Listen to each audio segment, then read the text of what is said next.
Do it now, faggot. Hello, everybody, and welcome to another great debate community hangout hosted by Trill, the Cyberspace Fae. I'll start this off by giving us a definition of both science and scientism, so there will be no mistake about what those two mean. Science, knowledge, or a system of knowledge covering general truths or the operation of general laws, specifically, especially as obtained and tested through a scientific method, versus scientism, which is an exaggerated trust in the efficiency of methods of natural science applied to all areas of investigation, as in philosophy, social science, and the humanities. These definitions are from the Merriam-Webster website and will be very important for our little talk today. And I suspect quite a few people might be followers of scientism rather than simply science. But I understand it's not everybody. But science is a two-edged sword. On one hand, it can, scientism is a two-edged sword, because on one hand, you can promote and defend ultimate science literacy, so everybody can be a nerd and not be crazy pseudoscience believers. But on the other hand, there's darker ideas, like the differences in gender and race realism. Those things creep in from the shadows. That not all would benefit from going full-on pure science. So with me on the panel, I got Barney, multiple personality, and Ouchua. So, who exactly wants to start us off?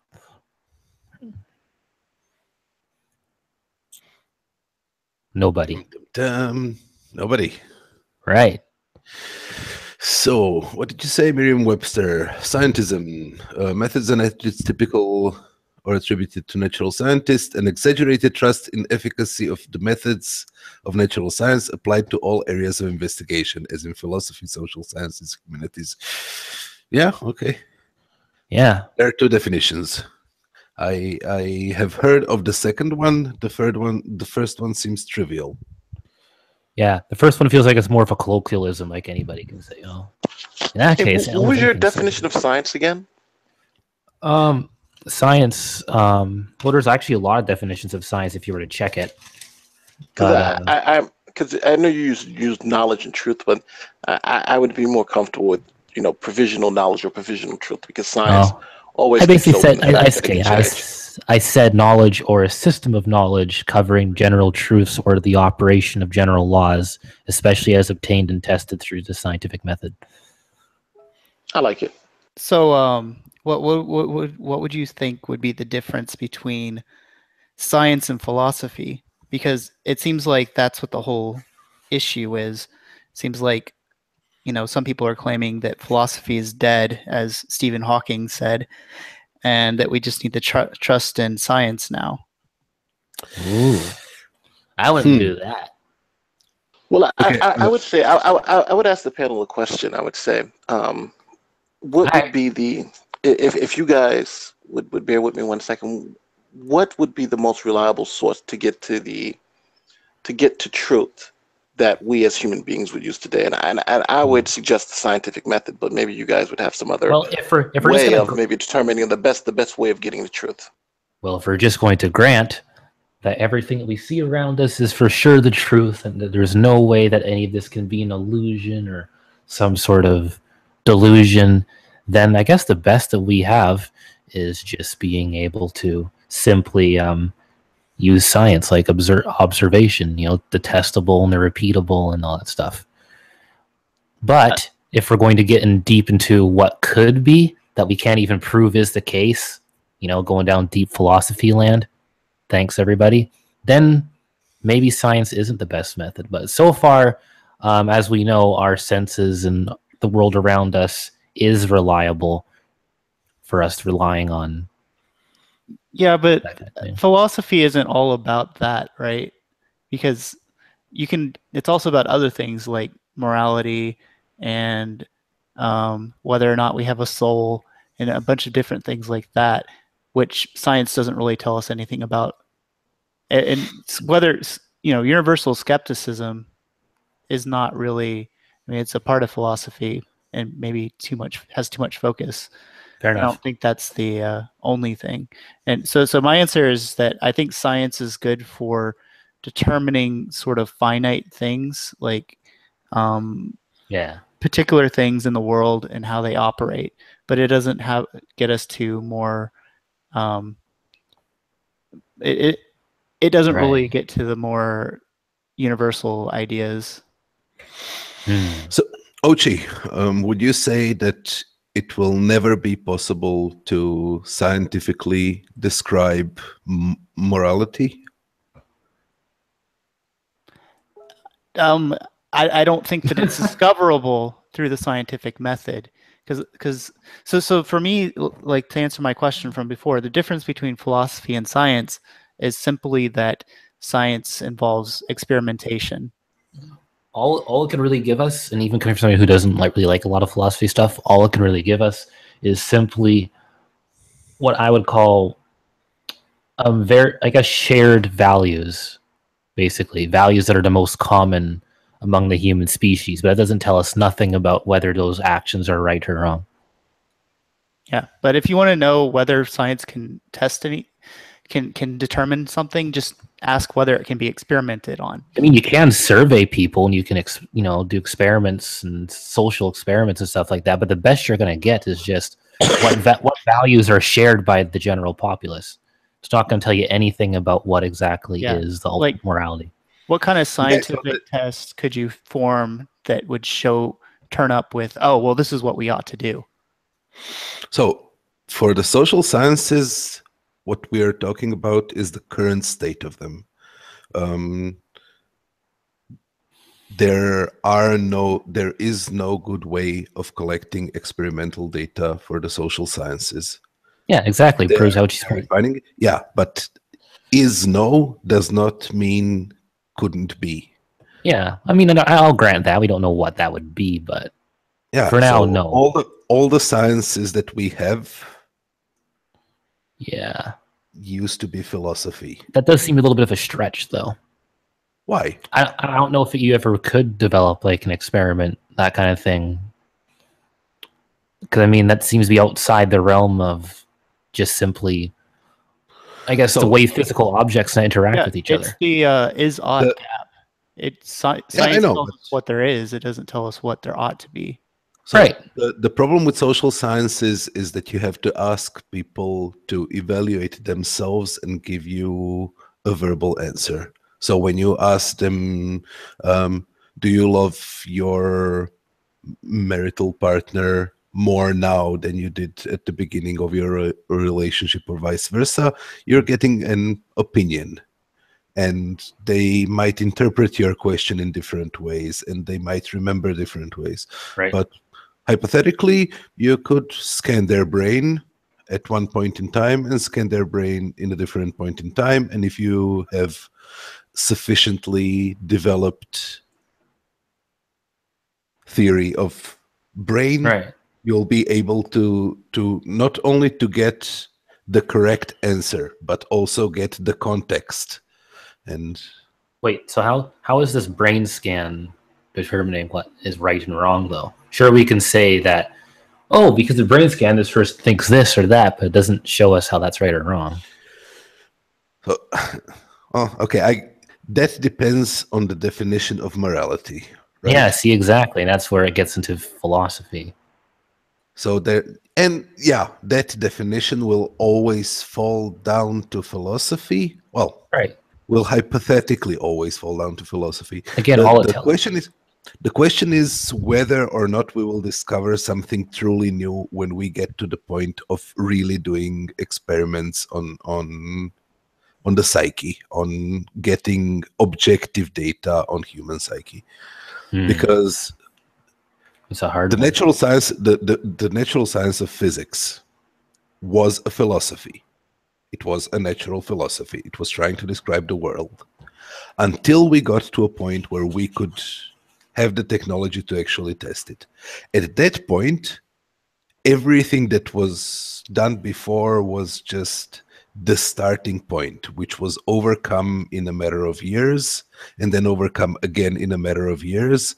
And since we broke through that barrier, we've had the fastest development of any science ever, which is incomparable, which took us in directions that, like, if you took a man in the 1800s and tried to talk to him about nuclear physics or quantum physics or quantum cosmology or general relativity, those things would be beyond magic for him. Like, they would be concepts which are unimaginable. Well, that's right. True today as well, but Yeah, but we have we as a humanity, not we as individuals, have a functioning understanding of physics which is unparalleled. Which is so. What do you guys think? Do you think what we've observed, like in the great debate community, that some of the positions that some people have, that it kind of leans more towards scientism rather than just? Oh, sorry, I went completely off topic, didn't I? Yeah, but I'm going to redirect. I'm not letting that happen again. Well, I do think that what he brought up is kind of a good point, because I think that the way scientism came about is from people realizing how great science is, and then kind of extending science beyond its bounds, and kind of thinking, oh wow, we went to the moon, therefore science can do everything, pretty much. Right. But do you think some people like rely on it, or they like, I don't know, it's like they trust it like a little too much, maybe, for everything, like they're a little too dogmatic in their science approach? There's a few people in this community, it sounds like it. Sorry, this might sound a little bit off topic, but it's not. So there's this ever-present notion that we're at the end of science. That we know the major parts, and we are now just refining them to a finer and finer degree, right? And that's wrong. And I believe that scientism stems from that. That both people who are trying to discourage science and people who are trying to support science overly rely on its accuracy. Like, okay, we have discovered this. It is the most likely hypothesis. It is the most rational thing to believe that is true, even though we almost certainly know that it's not, that we don't know all the facts, that there is, like, what we call scientific consensus is an ongoing process. Yeah, it's not like he's like, oh, we know everything there is to know now, that can never change. I think some people stick with the consensus just a little bit too much. So some people, in some way, what we were talking about before the show started, people who are trying to disprove the theory of evolution by treating it as a completed and done work, which perfectly explains nature. So you have to point out one flaw, and that brings the whole thing down. That's, in my sense, that's also scientism. That's an over-reliance on that the process is complete, that we know all the fact, that everything is certain and everything is factual. Whereas there are certain parts of it that have already been disproven, but that hasn't reached the wider community yet, and certain parts are under testing, and certain mechanisms are being discussed and possible solutions proposed. It's a discussion, it's an ongoing process. Yeah. Saying, like, the statement that happens quite a lot is, no, it's a fact. Well, it's a fact that it happens, but the fact that it's a fact doesn't mean that we know all the facts. Right. Okay. So, but as far as your question about whether we see it in the great debate community, I don't think that. I mean, I think that obviously we do, but I don't think that's. I think we see it everywhere these days, and I think it comes down to. I don't know what you guys think about this, but like, we have things like Bill Nye the Science Guy and the Science Channel and all of this. We don't have the same thing for other positions like philosophy and stuff like that. We just have. You don't really want the Philosophy Channel, do you? I would love that, actually, but That comes as no surprise to you, but but I'm just saying it's been propped up as cool, and knowledge is power or whatever, and I think that kind of left, making it science cool and whatnot, and then atheism kind of latching onto it and saying, oh well, religion's against science and atheism is cool and smart because it's with science. That's kind of, I think that's kind of all plays together. Yeah, that's a little bit of a stupid thing to say. If anything, I mean, shoot, atheism can be anti-science sometimes too. And it often is. But not the rational atheism and not the skeptical atheism. See, it's more along the facts of, again, I feel like that's more of a using a scientific method type thing to test something, whatever, that's not even in the realm of science. Feels kind of like a scientism again. Yeah, I think like how are you supposed to disprove God with science? Because you really can't. All you can really do is just, I cannot speak for the atheist group, the atheist community, whatever you want to call it, as I don't really believe that it exists. I can only speak from my own perspective, and I don't want to disprove God. I have absolutely no need to disprove God. God in itself is an irrelevant, it's an unnecessary hypothesis. That's the problem that I have with him. Like, everything that can be reached with God can be reached without God. Why would I add that one more variable? You mean with science? You mean with science? Yeah. Because that's the scientism. I know that's the scientism, and I'm not that firm a believer, as I've stated just a little while ago, right? Mm-hmm.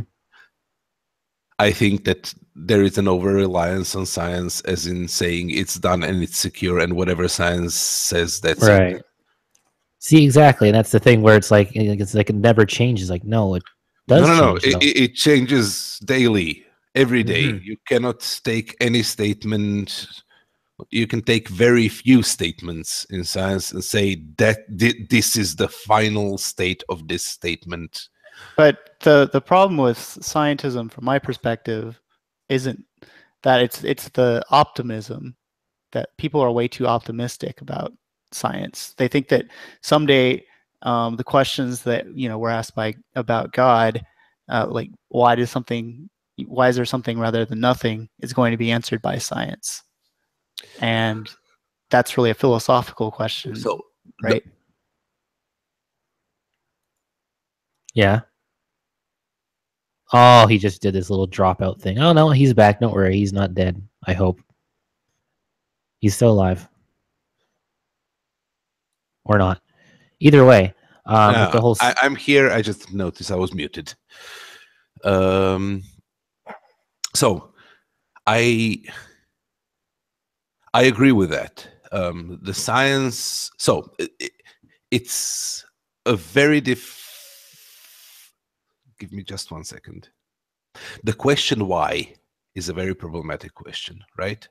Science will never answer the question why if you're asking it from the... Yeah, it's not supposed to answer the question why. What's the purpose? It'll answer the question how. Right. Like, how come... I do believe that we will eventually know how life started to the very last detail and how the universe was created to the very last detail. But it doesn't say why. It doesn't say what ought we do. Exactly. That's very important. Why. Yeah. But some people take it too far and they say, well, we ought to do this because this. And that's not the way to approach things. And if you don't believe me, just take a look at race realism. Yeah, but also you cannot ignore science when proposing oughts and whys. Right, of course. So, just saying that it's like, would it really benefit? Why do you think that race realism has anything to do with scientism? Because I think it does. Because it's taking it to a huge extreme. Well argued. Taking it to a huge extreme. Basically, you have like differences in other species, for instance, like, you know, like a whole bunch of different species of moths and all that. And then all of a sudden people can make that say, well, hang on, there's different genetic variations in humans, and that, I mean, that it's like our races are different subspecies or different breeds of humans. Therefore, it's like, you know, let's find the, you know, the most, you know, we can say that one human quote unquote subspecies is the most superior out of all the others. Then if we really were to go with all that rhetoric and that, I think what would ultimately happen society wise is that you'd end up getting like a bunch of like individual ethno-states, and nobody's allowed to mix genes, and then, you know, kind of goes downhill from there. Okay, so and this has come from somebody who is mixed race, by the way, so I wouldn't exist if whites were allowed to be with blacks, and blacks are all supposed to be inferior and all that stuff. So, with that being said, go. I think that's kind of a bad thing. Okay, so I would say that that's not science, because it is very largely driven by some goal. It's the same thing where people have some kind of an ideal and are trying to prove it and are looking for. So the definition of bad research is when you do a broad spectrum search and then you pick out those ranges which give you significant results. If you test 100 different things, one of those will show you a significant result. And race realism kind of latches onto that. Kind of.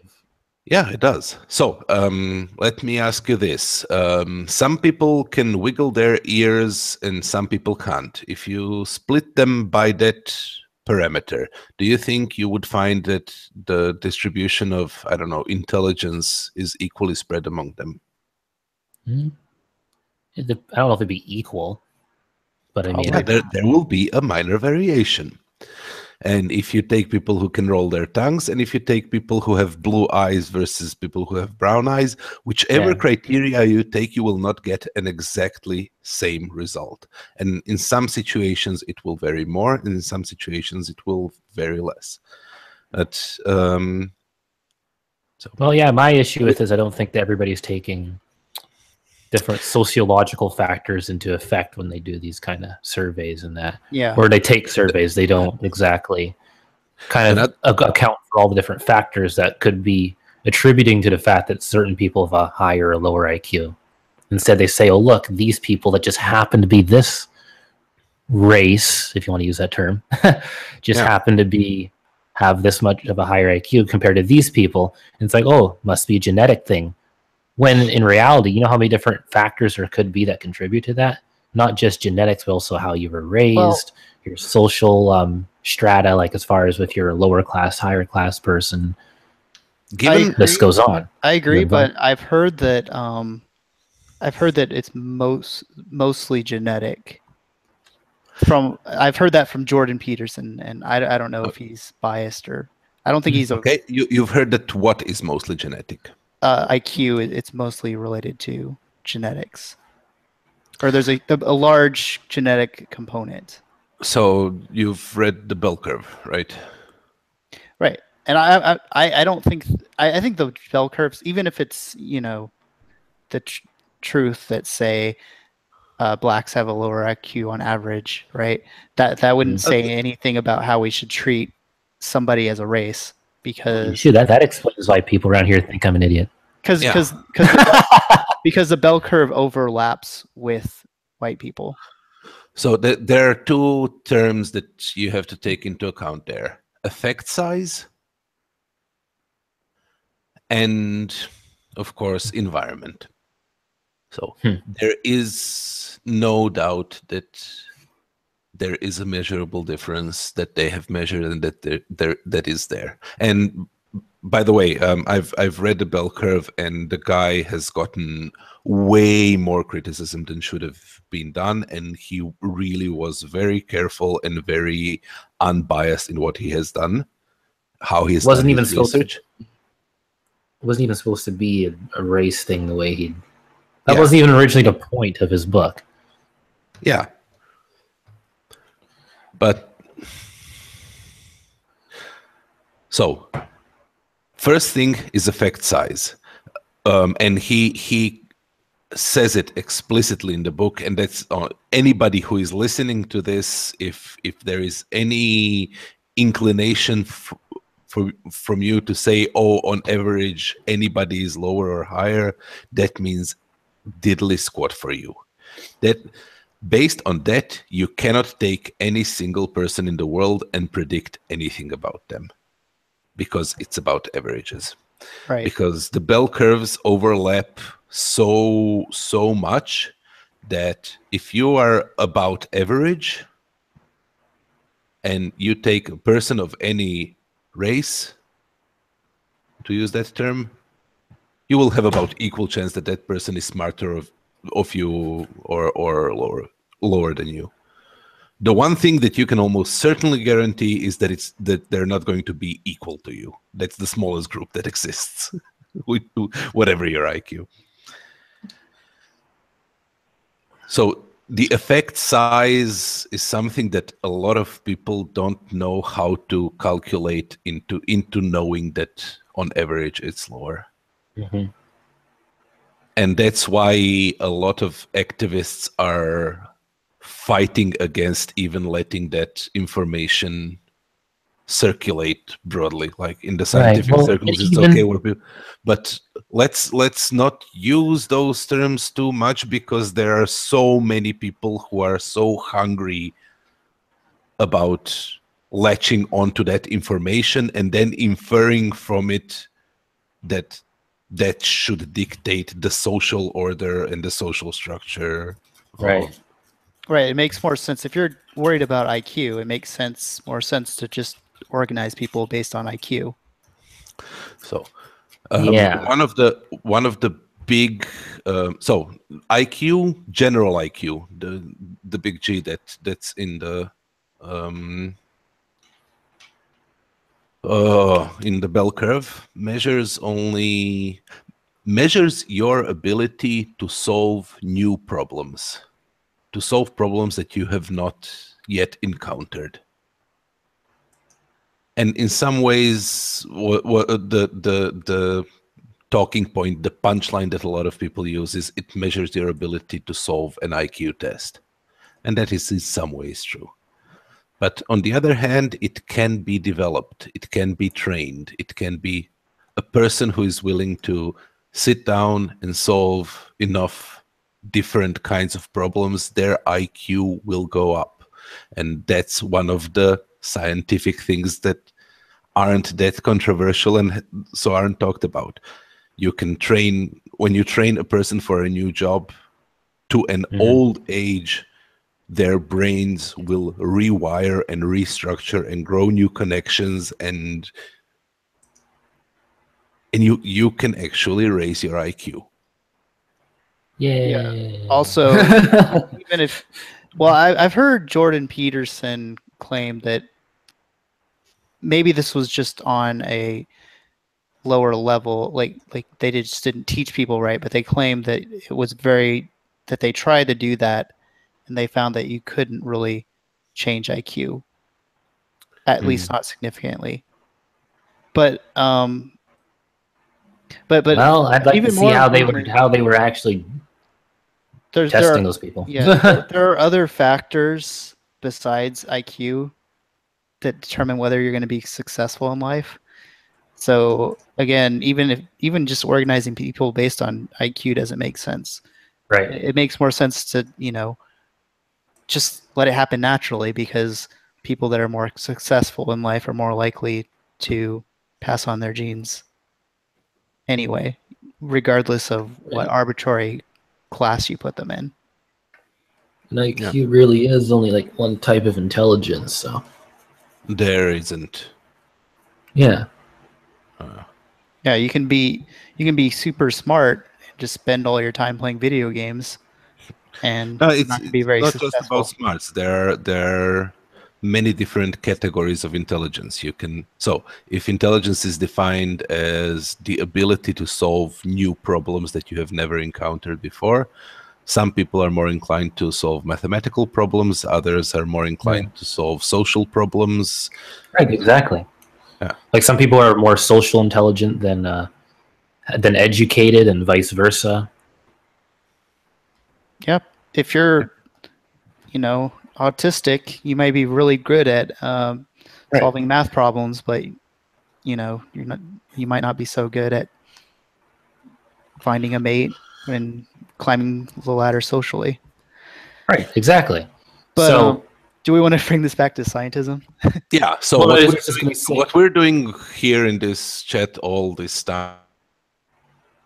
He dropped out. But basically, to bring it back to scientism, the whole thing with the race realism thing is that I feel like if we just grant that, you know, that what they were saying as far as how the races and that work, that is true. If you just grant that that actually does happen, you know, like what does that say about us necessarily as a society though? Like, are we really going to, you know, get rid of like the weaker ones? Like, will that really be the moral thing to do? That's like true. To start separating people like that? Like if you think about the eugenics movement, right? For example, I mean, obviously I don't agree with it, but that was done, you know, not considering the morality and just kind of thinking of it from a scientific perspective. Right.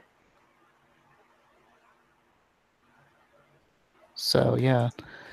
Yeah, and again, that's more of a, in my opinion, that's more of like a scientism kind of thing, where it's like it's more about I guess like the cold hard facts and not really thinking about like what would be right for like, you know, the freedom of the people and all that.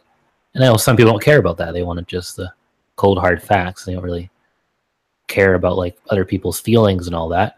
But since us humans are emotional creatures, I think it'd be a mistake to do everything just based on, you know, effectiveness. No, but I disagree with that statement.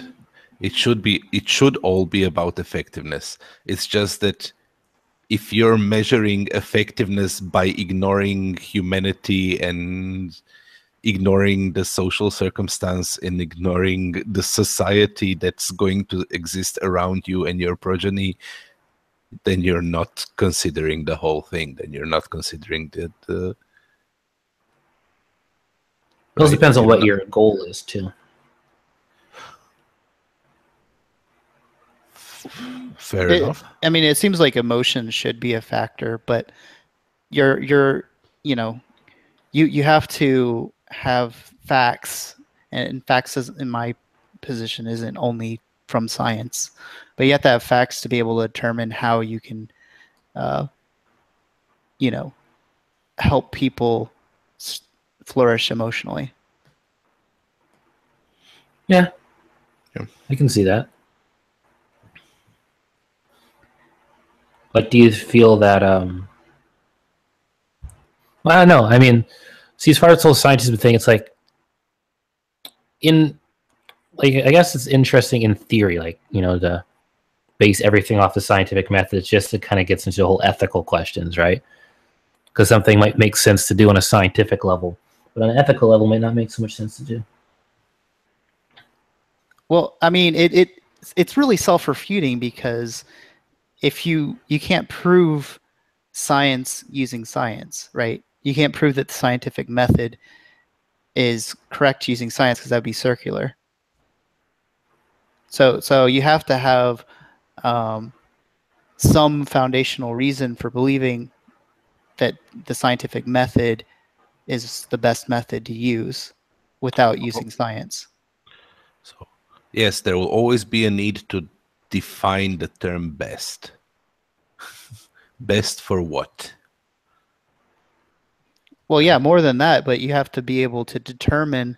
So like, how do you go about science in the first place? Like, how do you think we came up with the idea of science? We didn't come up with the idea of science through science. We came up with the idea of science through philosophy. I mean, it used to be called natural philosophy. There you go. You can never escape it, no matter how hard you try. So we're conflating terms. We're conflating the different definitions of science. Are we really, though? Yeah, we are. The natural philosophy wasn't science. It did not acquire knowledge through the scientific method. Well, right? Depends. It acquired knowledge by somebody sitting down and thinking really, really, really hard and then coming to a conclusion. I don't think that's really necessarily true. Oh. So like Aristotle, for example, there's this place called Aristotle's Lagoon, and he would pull out animals from the lagoon and like dissect them and determine things about them and determine their species based upon their characteristics. No, that sounds like science to me. There were always people who were inquisitive and who were that's maybe you could call that proto-science or invention, but that in itself is also not science. That's a very good thing to do and a very good step and a very good principle to apply in science, but I don't think that in itself is also science. The whole point of science is that you are not alone. One man doing science isn't doing science. I don't know about that. It seems to me like science is, you just go based upon the method, the scientific method. And I've never seen a scientific method that necessarily includes other people. No, but it includes their results of their research. No scientist ever started from the beginning. Yeah, but my point was that, we've always had people who were studying the stars and studying the motions of the planets. We've always had people, the reason we found out that the Earth wasn't flat in the first place was because somebody went out and actually measured something based upon predictions of what would happen if the Earth was flat. And that sounds like science to me. I don't really buy this idea that after... It does, and you are right, and I'm being pedantic and going into semantics, but there is a deeper meaning under it. So those people who had done it before the scientific method has been formalized and institutionalized have been doing research. But I'm hesitant to say that they've been doing science. Why? Because they had no way to be checked. They weren't peer-reviewed in a way. They were peer-reviewed by accident through history. Well, peer reviews...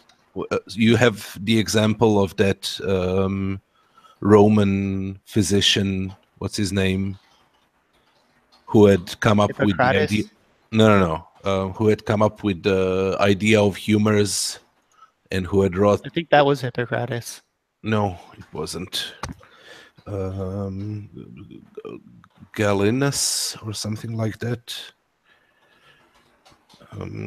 But never mind, I'm not going to Google it now. So one guy who actually did...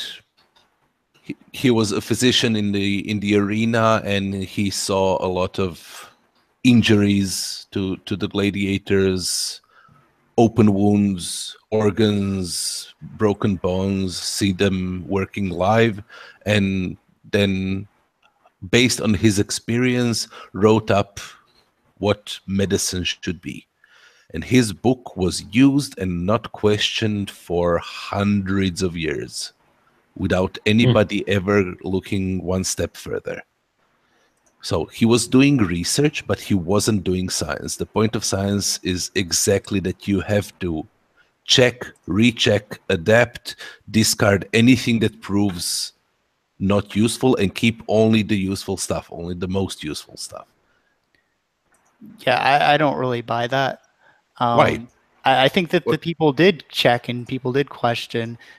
People responded to people all the time on this stuff. It's just that they didn't find anything that contradicted what they claimed. It's just what the best theory that they had at the time. I think that this idea that science was invented after the Enlightenment is a revisionist history that comes out of an opposition to the Catholic Church, because that's ultimately what that was. I think that's what it. I think that's kind of like another atheistic myth. Can you say that again? What do you mean? What? Can you say that again? I think we missed something. I said, I think this idea that there was an enlightenment in which the scientific method was made, and then, you know, we moved out of the age of irrationality and religion into the age of reason. That's kind of a myth. I think that we've had rationality in science throughout history. So I would say that the science made the Enlightenment happen, not the other way around. And it started within the church. It started within the priests who were trying to, through theology, explore explore God's creation so that they could know him better. And kept running into problems with the dogmas. But even Newton was doing that too. And yeah, absolutely. By the way, peer review didn't exist during Newton's time. It didn't exist until very recently. You are very wrong. What? Well, somebody's very wrong on the internet. Yeah, that hold my beer. I did not expect that. So okay, well, what's he wrong about? What's going on now? He said that there was no peer review on Newton. Okay. So I mean, there were people that questioned his book, but it's not like he had to submit a paper to peer review. Isn't that like what peer review is, though? That is peer review. You write up a paper. Some people go through it and then say, oh, this is rubbish, or you did this wrong, or you should check this. Kind of sounds like peer review to me. That's peer review. So what happened later, the modern peer review is somebody should go through it before we publish it. Right? Yeah. That's modern peer review. Well, back then they just had people basically publishing their own books. Yeah, but you can hardly call that publishing. It was an academy. But I mean, if you just wanted to go to, all right, well, if anybody criticizes your work, then that's peer review. Well, that happened throughout history. I mean, it's not as if anybody could shoot out any idea they wanted to and everybody would accept it. If that were true, we would have a ton of different random ideas. We wouldn't have that one that one book that you said that people accepted. People accepted it because, well, nobody else could come up with a better idea. Galen? No, yeah. there were lots of people who have tried to come up with better ideas and were discouraged. I really don't want to overreach here. I don't know a lot of details. That's okay. I've read a couple of things on it. It's not my area of interest too much, but I'm pretty sure that what I'm saying is correct. So that Galen wrote his book and proposed the humors, the 4 humors. You've heard about that, and that was used until. So it's very humorous.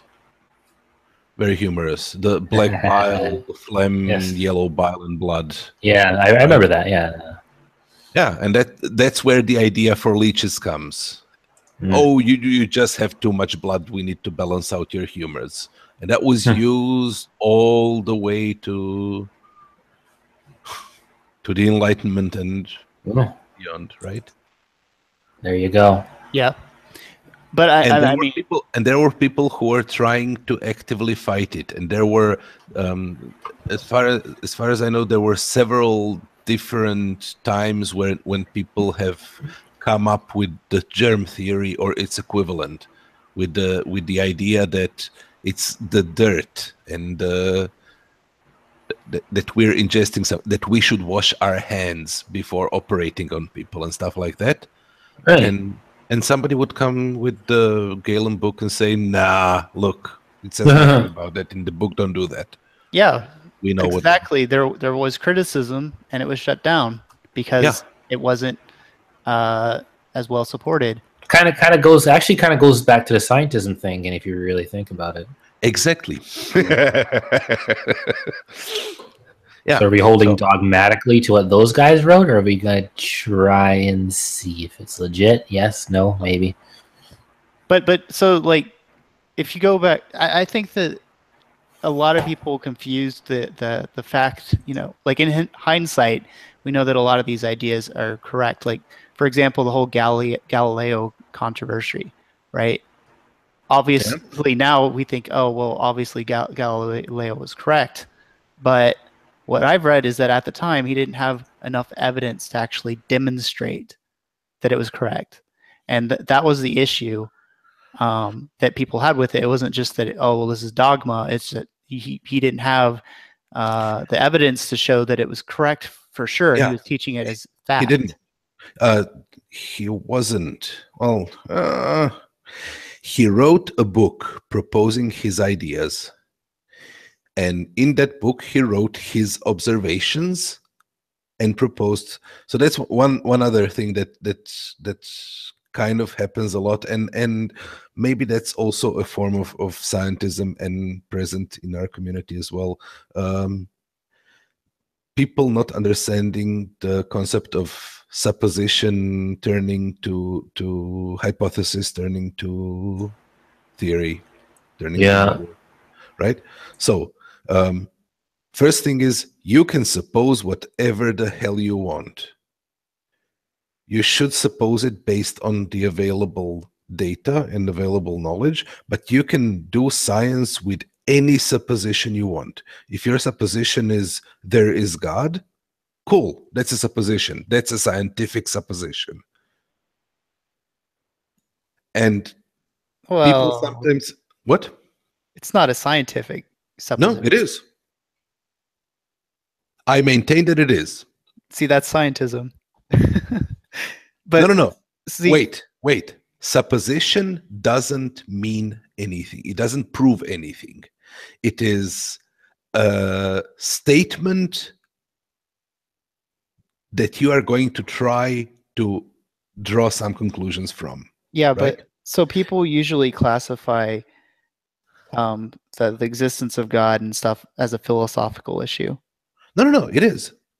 It's not scientific. That's my only point. It doesn't really go into science. No. You are absolutely right. I'm not trying to define God or prove God scientifically. But from the standpoint of science, it is perfectly valid to say, supposing there is a God, what happens then? Right. Mm-hmm. Right? So what would that mean? And then you try to use logic and existing knowledge to try to make some prediction, any prediction. If you come up with too many predictions, if you can predict anything, then that supposition is barren. It cannot give you a hypothesis. If it comes up with no predictions, it cannot give you a hypothesis. If it can only give you predictions that other suppositions can also give you, then it's also barren. It cannot give you any predictions. But if it gives you one prediction that no other supposition gives you, and that directly stems from it, then it practically instantly becomes a hypothesis. You just have to think up how you're going to test that one prediction. If you can test it, you have a viable hypothesis. It can be wrong. It can be completely unbased on reality. But if you can test it, it's a hypothesis, right? And that's what a lot of people on the atheist side forget and start clamoring about. No, no, no, no, no, no, no, no, no. You cannot do that. Yes, you can. Kind of what Ochi just did. No, no, no. You cannot scientifically talk about God. You can scientifically talk about any idea ever. That's not scientism. I'm sorry. Well, the issue, I don't think that God could ever be proven scientifically, because I think that's out of the scope of science. Okay. So, I mean, you could. So maybe that's like your opinion, man. I don't think it's just my opinion, because, well, okay. I mean, I get what you're saying. If you could make predictions that would, if you know, say, you know, if you had this result, then that would prove that God exists or something like that. Yeah. If you could have that, then it could be science. Yeah. And that's kind of that's that point, that thing that you have just said is the thing where all of the wars on the GDC are being fought. Because atheists want theists to propose a hypothesis of God. Give me that one thing that I can test to prove that God exists. Right? And theists are just trying to prove that it's possible, and they're satisfied with that. If it's possible, I'm making a bit of a mess out of it, but it's somewhere along those lines. No, because like I wouldn't say that. I mean, what we think is that you can determine from the world that there must be a God in order for the world to exist. So, philosophically, using common sense, using your understanding, using your intuition, yes. By intuitive reasoning, you can. I would not phrase it that way. I would say by deductive. I'm sorry, my biases betray me. I'm same here. Okay. Right, and we are on different sides there, and that's fine, just fine. Yeah. Well, I'm gonna say that you guys should do like your closing statement, because there's not a whole lot of people watching, so I'm just gonna finish this up as professionally as I'm bothering to do. So from about like left to right on my screen, Barney, you think you can make your closing statement first? On the topic of scientism? Science versus scientism, yeah. Very few people do very little science in the GDC, and everybody does scientism. Theists, atheists, me, agnostics, everybody who touches on any form of science and uses the word empirical proof. Right. is doing scientism. Unless you're in a lab performing experiments and making predictions and testing them, you're not doing science. You're just observing science and playing scientism with it. Right. Aochi, your closing thoughts? Scientism is stupid and it's self-refuting, and if you're really holding to scientism, you should probably look a little bit into philosophy. But I think you're doing scientism as well. Oh, see, that's where it gets good. I would be interested to hear how, but since we're closing, I guess. Yeah, that'll have to be another one for another time, dude. Yeah, sure. And then we will find out how he's doing scientism.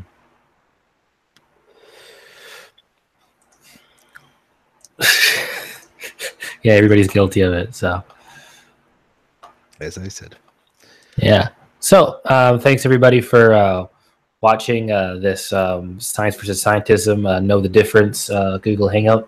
So, if people want to follow this channel, be sure to subscribe to the Great Debate Community channel.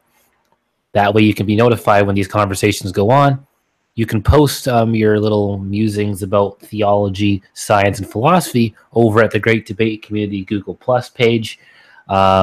then you can go there and basically, you know, stir up trouble if you want. Well, maybe not, because then the mods will kick you out. But hey, I gave you a link. Steve McRae's channel is also there. He's the one who's the owner of his Great Debate Community brand. You may want to check out what he does. He interviews some people every now and then. He just has hangouts on some of the random things that go on the Great Debate Community. So if that's your thing, you might want to follow that. Gave you 3 little plugs there. So thanks everybody for watching, and don't forget to click the notification button to become part of our notification crew.